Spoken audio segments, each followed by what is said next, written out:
السلام علیکم ورحمۃ اللہ وبرکاتہ۔ کیسے ہیں صاحب؟ امید کرتا ہوں خیر و عافیت سے ہوں گے۔ یہ ویڈیو سعودی عرب میں ان دوستوں کے لیے ہے جو باہر کنٹری سے انڈیا، پاکستان یا بنگلہ دیش سے محنت مزدوری یا روزگار کے سلسلے میں آئے ہوئے ہیں۔ تو آپ لوگ جب بھی سم لیتے ہیں، سم کارڈ لیتے ہیں، تو یہ اس چیز کو ذہن میں رکھیں کہ آپ نے سب سے پہلے سم لینی ہے فرنچائز سے یا آفس سے، باہر سے کسی بندے سے سم نہیں لینی۔ اس میں بہت بڑا فراڈ ہو رہا ہے۔ فراڈ یہ ہو رہا ہے کہ آپ کے نام پہ جو سم باہر سے بندہ دیتا ہے، آپ کا اقامہ نمبر اس کے پاس چلا جاتا ہے، تو وہ اس اقامے پہ مزید سمیں ایکٹیویٹ کر کے لوگوں کو سیل کر دیتا ہے۔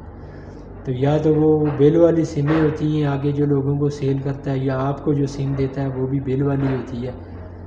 تو وہ پھر سارا بل آپ کو اتارنا پڑتا ہے اس وقت جب آپ چھٹی جاتے ہیں، اپنے کنٹری جاتے ہیں، ایئرپورٹ جاتے ہیں، تو آپ کو وہ فلائی تب کرنے دیتے ہیں جب آپ ان کا وہ بقایا بل ادا کرتے ہیں۔ تو لہذا مہربانی فرمائیں، آپ جب بھی سم لیں ہیڈ آفس سے یا کسی قابل اعتماد بندے سے سم لیں، اور سم لینے کے بعد جب بھی آپ 10 دن 15 دن بعد آپ اپنے موبائل میں ایک ایپ ڈاؤن لوڈ کریں، CST اس کا نام ہے، اس پہ آپ اپنا اقامہ نمبر ڈال کے نفاذ سے اوپن کر کے اپنا فیس ویریفیکیشن کر کے اپنی سم چیک کرتے رہیں کہ آپ کی سمیں جو ایکٹیویٹ ہوں گی، آپ کے اقامے پہ جو سم ایکٹیو ہوگی وہ آپ کے اس CST ایپ میں شو کر دے گا کتنی سمیں آپ کے نام پہ۔